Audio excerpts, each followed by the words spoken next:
Action. Welcome everybody. I hope you had a good lunch. Yes? No? um, First of all, thanks to the organizing committee for inviting me. For me, it's my first conference abroad, so both as a speaker and as an attendee. So it's been an interesting experience so far. I hope you found the morning program to be interesting as well. So, and let's see what I can add to the day, to the experience. What I'm going to talk about today is mostly service virtualization. I don't know if anybody of you is familiar with the concept, or anybody who has applied service virtualization in his, thank you, Roland, in his projects already. Anybody? One or two hands, excellent. So I'm going to explain to the rest of you what it's about in a minute or so. But first, a little bit about myself. I'm Bas Dijkstra. I'm an independent consultant. I work in the Netherlands. I run a little blog called On Test Automation, and yeah, that's me. That's the least interesting part of this talk. I think this concept is familiar to most of you. Continuous delivery. Who here is in a project or working at a client who does continuous delivery? Oh, that's quite a few actually. Who here is working in a project where they claim they do continuous delivery but they don't? Somehow already. So continuous delivery, for those of you who didn't raise their hands, the process of continually developing, building, testing, and releasing software into a production environment. It's not a new concept, but in the last couple of years, it's really taken off, I think. And we're here as testers, so we're mostly interested in the testing part of continuous delivery. That's what not just me, but what I like to call continuous testing. When you want to do continuous delivery, when you want to really be able to place a new version of your software into a production environment on demand, you need to be able to test it continuously as well. That puts a lot of strain on you as testers.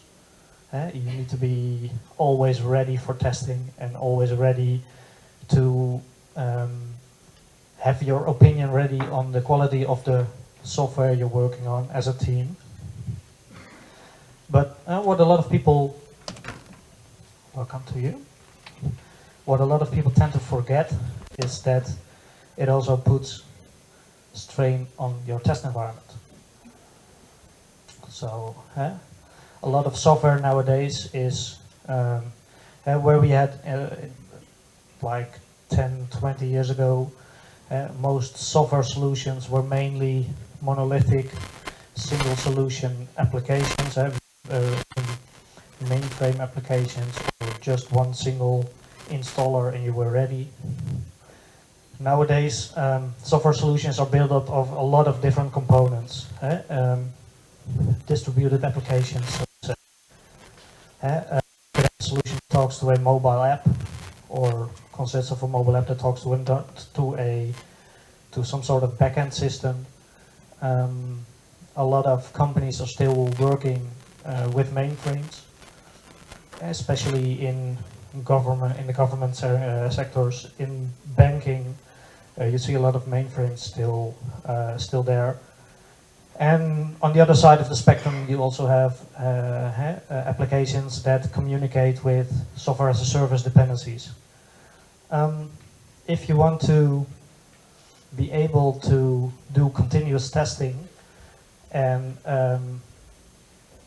then it's really hard to have your environment ready at all times.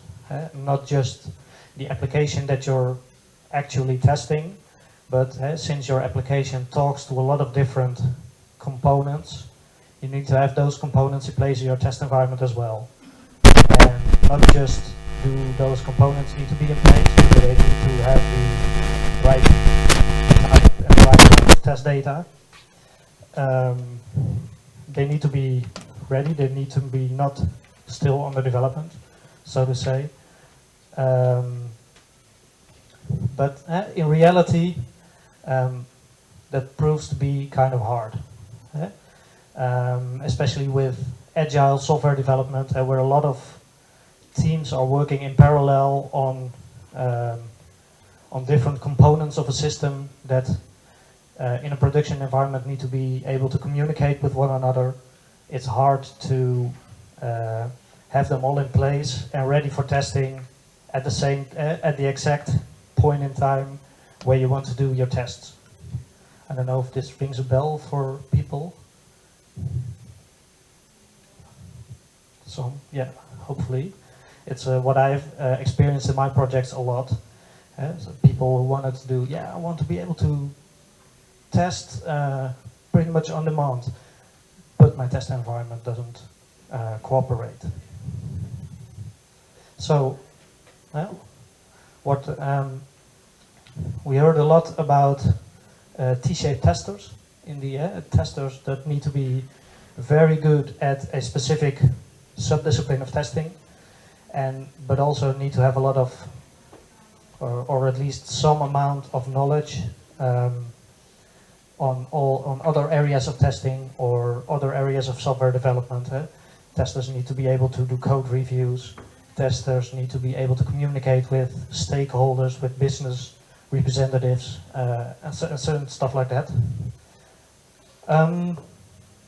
For test environments, I think it's somewhere similar. If you want to be able to test on demand, to do continuous testing, you need to have a test environment that's under full control. What we saw in the previous slide, this is a test environment that's not under full control. The test data that's inside the test environment in order to be able to have a test environment that's under full control, you need to have full control over the test data, over its availability. You want to have it at your disposal at all times. So that's for the T-shaped test environment, that's the most important aspect. It needs to be under control of the development team, the testing team that makes use of that environment. It also needs to have the right amount and right type of test data. It needs to be available at all times, 100% availability. You don't want to have your tests, your automated tests, maybe also your manual tests fail because your test environment isn't available at the moment you want to run your tests. And the outer two blocks go more for performance testing. Your test environment needs to be scalable, and it needs to exert a realistic type of performance. So that's, if you want to do continuous testing, those are some aspects of your test environment that you should consider. So one approach to enable continuous testing, to be able to really test your application together with all of its dependent components, is service virtualization. That's why I asked, is anybody familiar with it? What you do with service virtualization is removing the bottlenecks in your test environment that I just talked about. And with service virtualization, you don't need to worry anymore about your test environment not having the right amount and the right type of test data anymore, because it's under full control. You don't need to worry anymore about dependencies not being, or components that your application talks to not being available anymore, because your test environment is under full control. So basically what service virtualization does is it brings the control back to your development team, to your testing team.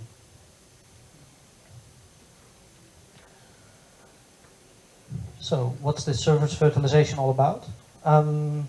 For those of you unfamiliar with the concept, service virtualization is all about simulating the behavior of the dependencies that your application requires in order for the tests to be executed.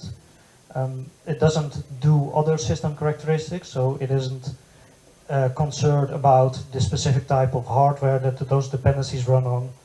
It's not particularly concerned with in what kind of programming language the dependency is built on. It's just simulating the behavior of the dependencies. The last line, virtual assets, what the simulations of the dependencies are called virtual assets. So if you want to create these virtual assets, there are typically two approaches to do that. They're quite similar to the approaches you can take to create automated test scripts. The first one is record and playback. Excuse me. In which the service virtualization tool you use acts as a proxy first. It captures the traffic between your application under test and the dependency that your application is talking to. It records that traffic and it generates a virtual asset, which is basically some sort of stub. This concept is very similar to stubbing. It creates a virtual asset out of the recorded behavior. The recorded traffic. There are some benefits to using the record and playback approach, which the main thing is that you can create a virtual asset, so a simulation of your dependency very quickly, because you just need to configure your tool to act as a proxy, execute the test cases you want to simulate, have it recorded and generate a stub or a virtual asset out of the recorded traffic. That it works really fast. You can do that in a matter of minutes if you have a good automated test and a good and a dependency that works at the moment of recording. There are also some drawbacks to using this approach, and the main one is that it's not really maintainable. Much like the record and playback test automation, I'm not sure if people do that anymore, but a lot of, especially the commercial tools, are still saying, hey, you can record and playback, you don't need coding. It's much the same with service virtualization. So the main drawback is that it's not really maintainable, and also you cannot simulate those test cases, that the behavior that your actual dependency cannot simulate as well. So if you have certain edge cases or certain negative scenarios, certain error scenarios which your actual dependency cannot simulate, or it's very hard to set up your dependency in such a way that it exerts that behavior, then it's really hard to create a virtual asset that mimics that behavior while using record and playback. The other one, which is the approach that I personally find a lot better, is by using the specifications, by taking the specifications of your traffic, your request and response messages as a basis, and create virtual assets that are based on those specifications. Because when you base your virtual asset on those specifications, it's very easy to add any kind of scenarios that you'd like to be able to execute without having to set up your dependency to exert that specific behavior, because you don't need that's another advantage, to come to think of it. You don't need the actual dependency to be there in order to create a virtual asset if you have the message specifications or the traffic specifications. So if you want to implement service virtualization, I'd recommend to, as with pretty much everything, to start small. Just take a single dependency that's causing you pain in your testing process. Try to create a simple virtual asset that mimics the behavior of that dependency, and see if it helps you in being able to test better, faster, more. The key to creating a useful and successful virtual asset is to model just enough. Service virtualization is not about the virtual assets. It's not important that it can do everything that the actual dependency can as well. It's important that you model just enough so that you can execute the test cases that you want to execute. So that's something that's really important to keep in mind. And of course, once you've started small, you've seen something, you've modeled what you think is just enough, and you say, hey, this actually can be quite useful. Only then it's time to expand and go a little further and start seeing if there are other scenarios that you can simulate, or the dependencies that are also causing you trouble in your test environment, which you can simulate and expand from there. So, what does this do for your testing process? First of all, it will allow you to test earlier, because if you have a working virtual asset in place that can communicate with your application on the test, you don't need to wait anymore until the actual dependency is available and set up and provisioned and configured and what else for you to start testing. You can also test more often because you don't need to wait anymore. This is something that you especially see with mainframe applications. It's really quite hard and expensive to maintain mainframe test environments. And if a lot of different teams and a lot of different people are using the same mainframe test environment, you need to assign. Often what you see is that teams or people are assigned specific time slots for testing on those test environments. If you have a virtual asset, virtualized mainframe in place, you don't need to share those anymore. You can just copy it and have everybody test as much as they like. And also the last benefit, which is probably the biggest, is you can test more, because it's with virtual assets that are under your full control. It's very easy to simulate those edge cases and those negative scenarios that are very hard to set up in an actual dependency, but it's just another scenario, just another value in your virtual asset. So, sorry.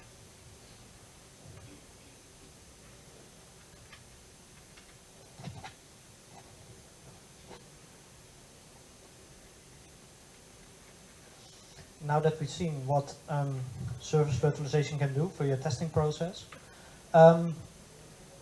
we can also say, what if we took service virtualization to the next level? What if we could treat our test environments, our virtual assets, in much the same manner as our actual application?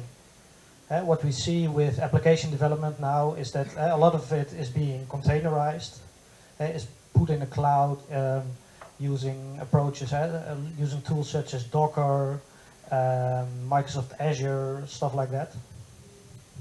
What if we could do that, use the exact same approach for our test environments, for our virtualized test environments? What if we could really integrate the configuration, the setting up and the configuration of our test environment in our continuous delivery process? What if we could containerize our virtual test environments just, as I said, in the same manner as our applications? What if we could put it in the cloud as well? What we get is then we'd have test environments on demand, which allow you to provision a test environment on demand, which even more so than with basic or the traditional service virtualization. It would also always be available, and because you'd have your test environment in a container, it's also scalable. So if I have my dependency or my test environment for a dependency in a container, and I want to run a load test, and I say I need not one but 10 of these, I can just spawn up 10 different instances of the same container. So how does a process like that look like? We have a developer who's been working hard on a piece of software. He commits it. A build server has its way with it. It builds the software. It runs some unit tests. And it says, no, okay, and I want to put this into an acceptance or a test environment. What you normally see with traditional continuous integration, continuous delivery trajectories is the bottom path is that your application under test is deployed into a test or an acceptance environment, and then it's ready for testing. But with containerized test environments, you can also deploy your test environment and all the test data that it needs, because it's in a container.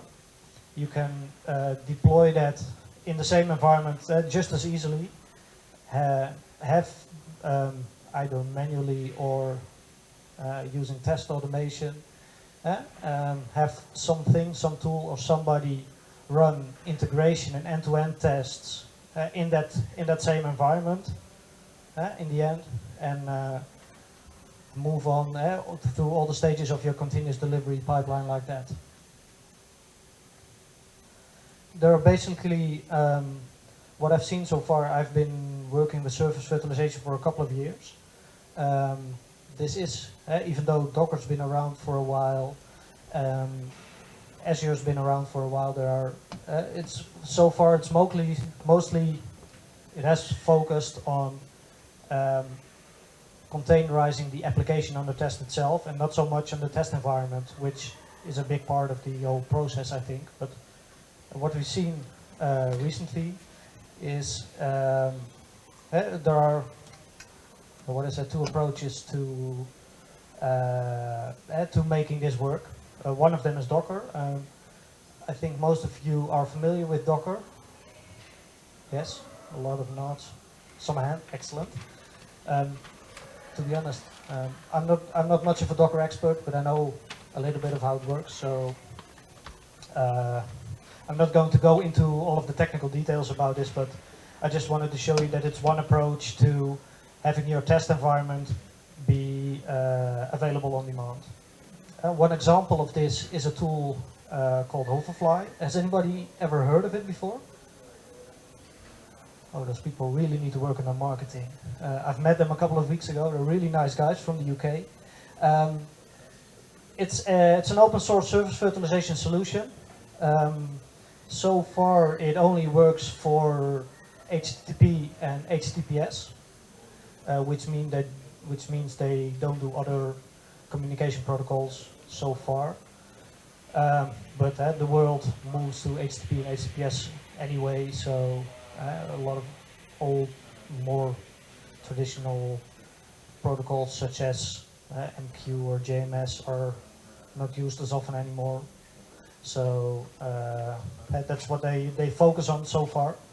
It mostly functions in a record and playback manner so far. So it can be set up as a proxy to capture the traffic that you want to simulate later on, and then generate a virtual asset out of it. But what they built in is some sort of scripting capabilities that allow you to manipulate the virtual assets that have been created using record and playback later on, so you can make it a little more sturdy, a little more flexible, a little better maintainable. And if you want to check it out, there's a site, hoverfly.io, and have a go. It's open source, it's free, and The other approach that I've seen, which is even newer, is an approach that uses Visual Studio Team Services and Azure. And this is used by a company called Parasoft. I know if anybody's familiar with the company. They were supposed to be here initially, but they couldn't make it. So, but what they do, they have a service virtualization solution. It's a commercially licensed one. It supports a lot of different protocols and message types, so not just HTTP and HTTPS, but also MQ and JMS and who knows what 80fuct and what other kind of messages and protocols. It has a development environment, and on top of that, it has something what they call the environment manager, which is a pretty user-friendly interface, which allows you to set up and provision virtual assets without having to be able to code or to dive into the engine itself. It's a web-based front end, so you can just put it online and have everybody maintain your virtual test environments when necessary. It also has its own REST APIs. You can so you can set up and configure your test environment using that REST API as well, so you can have your other tools or your continuous integration tool, server, solution, really make use of all the functionality that Environment Manager and Virtualize offers without human interference as well. So what does that solution look like? Now, pretty much the same as the previous picture I've shown. A developer does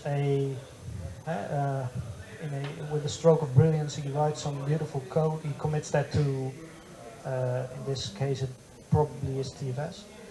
Visual Studio Team Services builds that software. It runs unit tests. It spawns an instance of next to the application under test itself. It also spawns an instance of the environment manager, which is fully integrated in Azure. So if you go to the Azure Marketplace now and you say I want a machine with a virtualized engine and an environment manager instance, you can just select that from the menu. You'd still have to pay for the license to be able to really use it, but at least it's fully integrated into that. So if you have a license, it's just a click of a button to have your service virtualization engine up and running.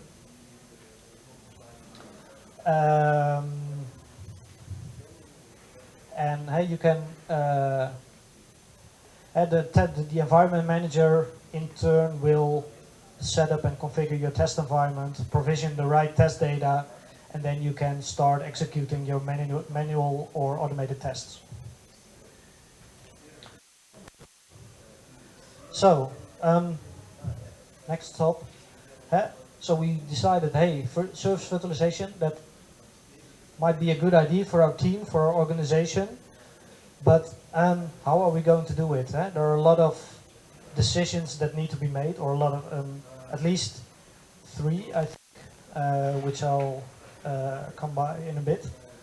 Of course, money does play a role in this as well. That's why I also always recommend start small, see what, for instance, see what the open source world has to offer. Why use because a commercially licensed service virtualization tool is not exactly cheap. So if you can do with an open source solution that does exactly what you need, why go with a full-blown commercial tool and spend a lot of money?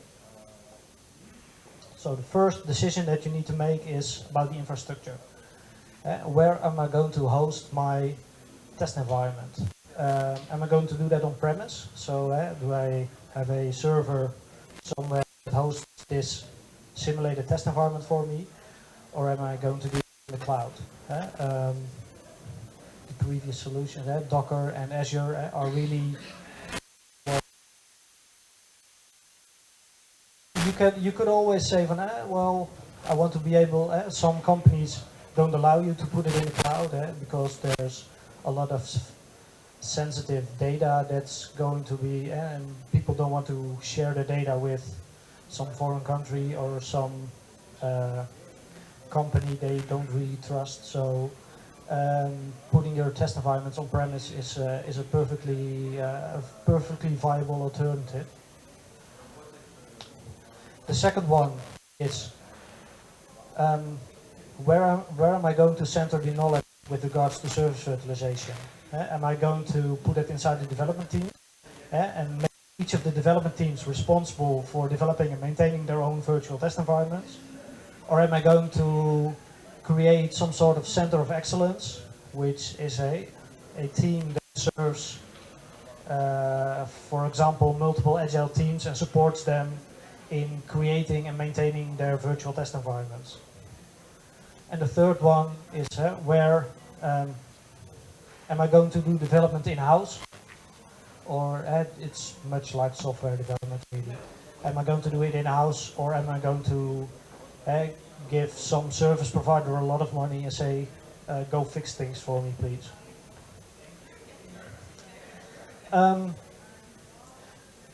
For example, if you a company that would start small would might choose, and this is just an example, but a company that is starting out with service virtualization might decide, I'm just going to install an engine on a local machine on premise, and I'm going to try it out within one single development team. Have this development team make try out service virtualization to see what it can bring to the development process, and if it catches on, if it is a success, then move on to putting it in the cloud and starting a center of excellence to be able to serve multiple teams. But that's just one example. You could maybe you start on the right hand and see that it doesn't work and move in-house again. That's also very much a possibility. How much time do I have left? 5 minutes or so? Okay, so I'm pretty much done, so that's fine. I've actually have two case studies which I've worked on personally with service virtualization. One was in the education space, where a client of mine maintained test environments, all of which to dependency or had to be linked to a dependency of another company, but that other company only had one specific test environment available, so only one of the test environments of my client could be connected to an actual test environment, an actual third-party test environment. So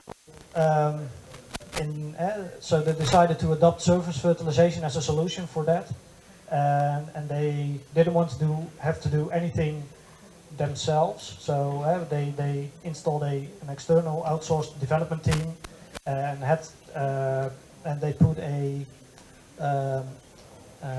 virtual test environment in the cloud. And what we built was pretty much a simulation of that external dependency, which allowed their clients and their stakeholders to be able to execute end-to-end test cases on all their test environments, which all contain configurations specific to that.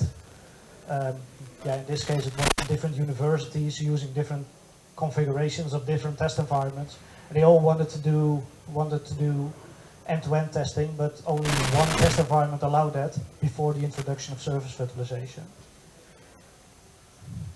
And the other case study is with a large Dutch bank, which has really adopted service virtualization as well, mainly because it took their for every release they needed to configure test environments in such a way that they could execute all of their test cases, but it took them weeks to set up all the test data in the different environments when they were using real real test environments. So the test environments in itself weren't the problem, but configuring the test data was a big problem before the introduction of service virtualization.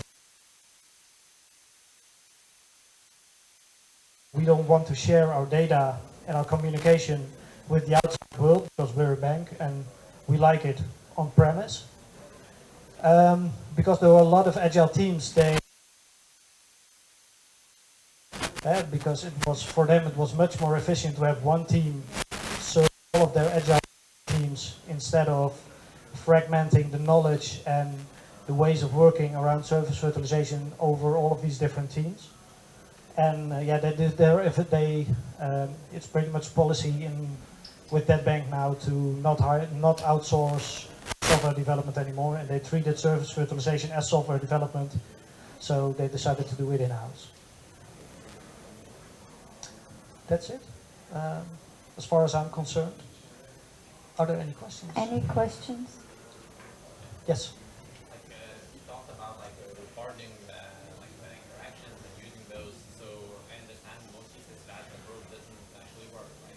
Actually recorded communications, you usually still need some development, and you still have to develop the model, whatever we call it,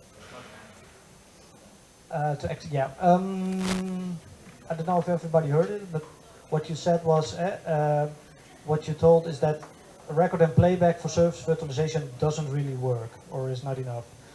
It's a good start, and in some cases it might work, just as record and playback for test automation might work in some cases, but it has its limitations, because one, if the message specifications change, you need to re-record everything, and you can only record that kind of those messages and that kind of behavior that your actual dependency also can exert. So if there are specific edge cases or specific negative scenarios, fault messages that your actual dependency cannot easily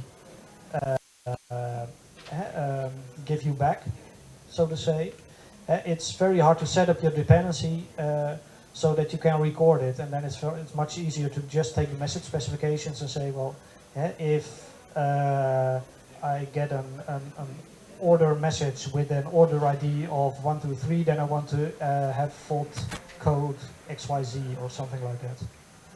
It's much easier to do that when you're creating a virtual asset from scratch rather than do the record and playback approach.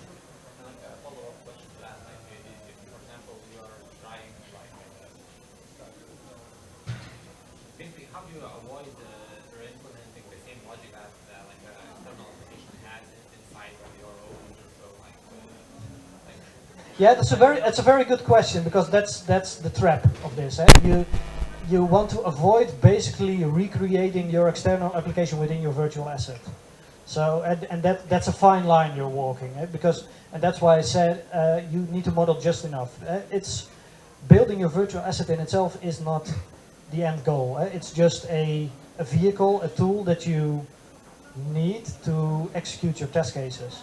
So you got to make sure that your virtual asset does exactly enough so that you can execute all of the test cases that you want to execute and nothing more, because that's not important. But it is a fine line, and I've seen you can go really wild with this and create every kind of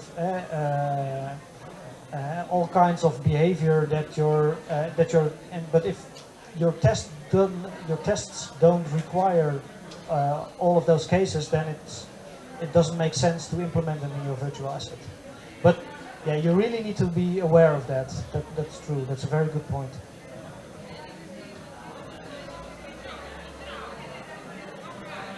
Nothing more? Okay. So that's it. Thank you so much. Thank you very much.